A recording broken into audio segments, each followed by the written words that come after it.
थी, जो चाहती थी वही करती थी। इंदिरा गांधी ने तो इमरजेंसी तक लगा दिया था। तो ये कहना कि बाकी पार्टियां इससे अछूती हैं, और क्या आपको लगता है प्रकाश जी कि देश चलाने के लिए और पॉलिटिकल पार्टी चलाने के लिए एक एलिमेंट ऑफ डिक्टेटरशिप भी व्यक्ति में होना चाहिए? वो डिक्टेटरशिप होना या नहीं होना ये तो मैं नहीं बोल सकता, लेकिन मैं इतना जरूर बोल सकता हूं कि जो भारत का गृह मंत्री है वो तड़ीपार बिल्कुल नहीं होना चाहिए। ऐसा है कि जिस तरीके से चरित्र है, देखिए जो आदमी को पुलिस हिरासत में लेके चलती थी, उसी आदमी को आज अगर पुलिस को मजबूरन सैल्यूट ठोकना पड़ रहा है, उसकी बातें मानना पड़ता है। मैं नहीं समझता हूं कि लोकशाही की इतनी ज्यादा विडंबना कभी कुछ हुई होगी। और जो बात का उल्लेख कर रहे हैं कि किस तरीके से पार्टी चलनी चाहिए या क्या कैसे नहीं चलनी चाहिए, एक बात तो ध्यान में रखिए कि अभी जी मोदी जी ने बोला था कि हमारे देश को अगर डुबाया किसने, तो घरानेशाही ने डुबाया है। अभी देखिए, घरानेशाही का अगर उल्लेख इन्होंने किया है तो इनको बोलना, अपने खुद के पार्टी के अंदर ही देखो कि कितने लोग घरानेशाही से आए हैं, पीढ़ी दर पीढ़ी वही लोग चल रहे हैं, उन्हीं के ऊपर है। और दूसरी बात में ऐसा है कि यानी ये जो बातें करते हैं कि क्या बोलते उसको कि भ्रष्टाचार विरहित वगैरह सारी बातें, जो खोखली बातें करते हैं, तो इन्होंने देखना चाहिए कि उनके पार्टी के अंदर अभी के घड़ी के अंदर पूरे देश के जितने भी भ्रष्टाचारी नेता थे वो पार्टियों में इन्होंने लिए, जिनके ऊपर इन्होंने ही एक जमाने में भयंकर भयंकर आरोप लगाए थे, ईडी पीडी से लेकर तो सारे इंक्वायरी भेजी थी, आज वही लोग इनके सारे पार्टी के अंदर हैं। तो ये कोई पार्टी चलाने का तरीका नहीं है, और भाजपा का तो चरित्र बिल्कुल नहीं है। ये वो भाजपा नहीं है जो जनसंघ से भाजपा बनी थी, जो वो भाजपा जो अटल बिहारी वाजपेयी, अडवाणी जी और मुरली मनोहर जोशी से लेके तो हर लोगों ने, ये इतने क्लीन छवि वाले लोग थे कि जिन्होंने छोटा सा कुछ बोलने के बाद में रेजिग्नेशन देके खड़े हो जाते थे। देश का चरित्र ऐसा है कि जो लोगों की जो है वो बातें पब्लिक की माननी पड़ती है। लेकिन अब जो आदमी पब्लिक के अंदर कभी जाता ही नहीं है, जो उनके एमपीज का नहीं सुनता है, जो मिनिस्टर की बातें नहीं सुनता है, सिर्फ हम बोले सो कायदा कानून सब चलता है, जिस तरीके से इन्होंने नोटबंदी किया या वो अपना क्या बोलते हैं इसके अंदर लॉकडाउन वगैरह सब लगवा दिया। तो डिक्टेटरशिप का जिसका जब आपने उल्लेख किया था, तो मैं तो नहीं समझता हूं कि इससे इनसे बेहतर या इनसे बड़ा डिक्टेटर कभी भारत के अंदर, यानी हम लोग सिर्फ एक जमाने का डिक्टेटर वो हिटलर को बोलते हैं, लेकिन अभी इन्होंने तो सारी हदें जो है वो पार कर दी है। आपने जिस तरीके से देखेंगे, जिस तरीके से कायदे कानून बनाए, ये 3 कानून पास करवा लिए, 146 सांसदों को इन्होंने बाहर करवा दिया, और जो 3 कानून जो बना दिए या ये कर दिए है इन्होंने, क्या बोलते पास करवा दिए, वो पास करे हुए कानूनों के कारण ही अभी परसों को रोज इन्होंने वो चैनल के ऊपर बंदी लगा दिया 30 दिन की लोकशाही वार्ता के ऊपर। और जिस तरीके से सारी बातें हो रही है मीडिया के अंदर की, तो ये हम तो बिल्कुल बहुत फास्ट तरीके से डिक्टेटरशिप की ओर जा नहीं रहे हैं, हम ऑलरेडी उनके हाथ में फंसे हैं, इतना ही मैं बोलूंगा।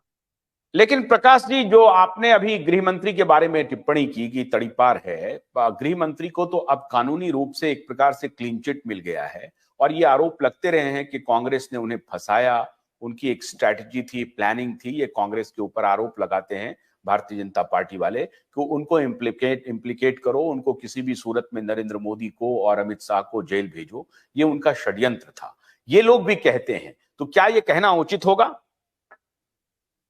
बिल्कुल बिल्कुल उचित नहीं है, ये कोई मतलब ही नहीं ना। एक जमाने में इनकी क्या थी, ये कौन थे? अपना जो अमित शाह जो है वो एक जमाने में थे कौन की कांग्रेस इनके ऊपर इतना लगा देंगे गुजरात के अंदर। लेकिन क्या है कि इनके करतूते जिस तरीके से है और जिस तरीके से इनके ऊपर वो आरोप सब लगे हैं कि वो मिनिस्टर की जो हत्या करवा दी इन्होंने, हरेन पंड्या वगैरह की, और जिस तरीके से सारी बातें फिर बाद में चली, और उसके बाद में जो series of murders, last murder Loya, उसके बाद में भी 2 जजेस और 2 वकीलों के। अब ये कोई कही सुनी बातें तो है ही नहीं है, इसके ऊपर तो बहुत से किताब निकल चुके हैं, कई लोगों ने इसके ऊपर ये भी बनाए हैं, उसके वीडियोस भी बने हैं सारे के सारे, वो सारे लोगों ने देखना चाहिए, तो पता लगेगा कि किस तरीके से हमारे देश के अंदर ये कायदे कानून से और न्याय से और उसके बाद में चरित्र से खिलवाड़ हो रहा है, ये अपने सामने है। और ये हमारे देश की फितरत बिल्कुल नहीं है, ये मैं बिल्कुल बोलना चाहूंगा। तो हम लोगों को जो अभी देश के अंदर अभी देखने मिल रहा है कि जिस तरीके से उन्मादी राम, इस तरीके हमारे यहाँ पे पहले राम राम बोले जाता था, राम राम,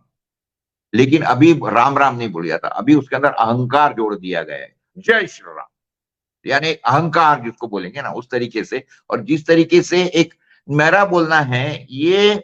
हमारे एक भारत जिसको धर्मनिरपेक्ष देश कहा जाता है, उस देश के अंदर एक पंतप्रधान इस तरीके से